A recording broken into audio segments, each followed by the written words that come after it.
So in the short term, you can put teachers and related staff to work, and there are some needs identified.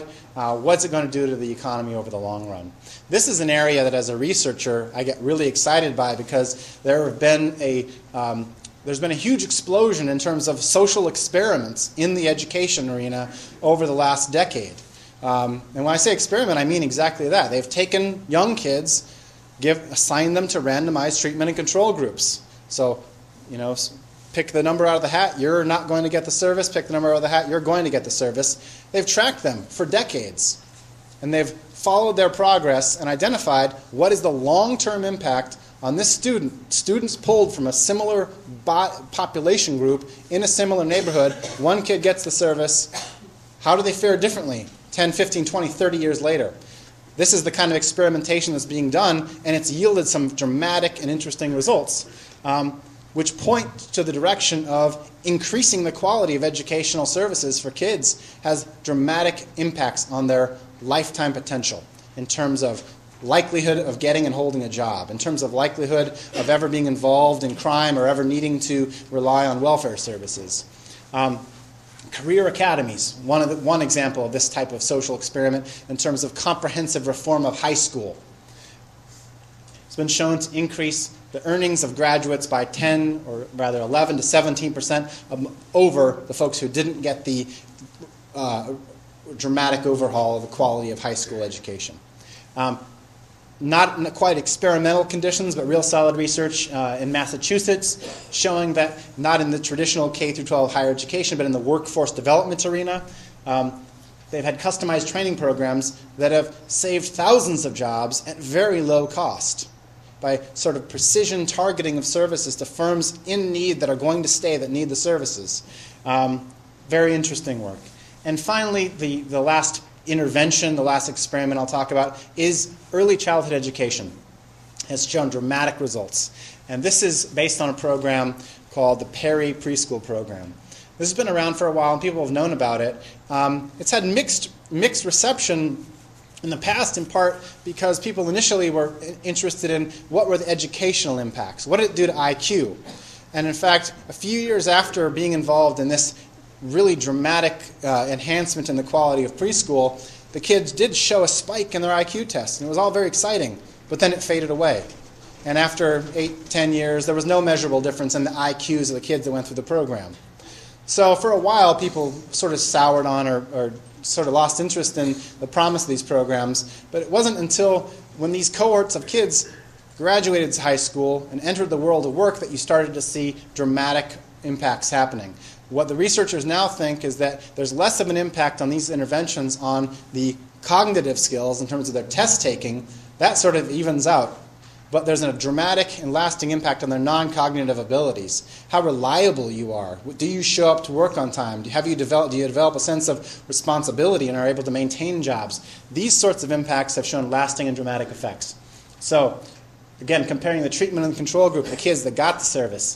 The kids that got the service are much less likely to have ever been on welfare, much more likely to have achieved monthly earnings that are able to say that they're able to sustain a family. They're much more likely to own a home. I won't go through, this type of table is in my paper. I'll just say that when researchers look at across a range of these different types of interventions at the high school level, at the early childhood education level, they're all showing strong performance in terms of their return on investment. So that second to last column, that benefit-cost ratio. So another comprehensive high school reform, benefits 4.4 times higher than the costs. The CPC, Chicago Parent Childhood, Early Childhood Education, 3.8. All the way at the bottom, the STAR program, which was a class size reduction program at early grade levels, benefit-cost ratio of 2.6. So these are exciting results that show that transforming public investments in education can dramatically change the economic prospects of individuals getting those improved services and creating jobs as we go in terms of the people providing those services. So I'll close, and my closing comment will be on this particular slide, and this is really the only time only amount of time I've allowed myself to refer to tax incentives. The paper actually deals extensively with tax incentives, and it reviews the literature on tax incentives, and it essentially finds that tax incentives are not a very promising way to generate jobs in your state. Why is this so, despite the supposed promise? Well, the reasons essentially are that it's poor targeting. You give a tax incentive. There's no way for a state policymaker, however intelligent or well-intentioned, to actually identify those investments or those jobs that wouldn't have existed anyway. Right? There's no formula that you can write that can identify that. That is the counterfactual. In the absence of this tax incentive, this job would not have existed. So the vast majority of money spent on tax incentives to businesses goes for jobs and investments and activity that was already going to happen anyway. So it's not generating anything new. It's just lowering the overall costs.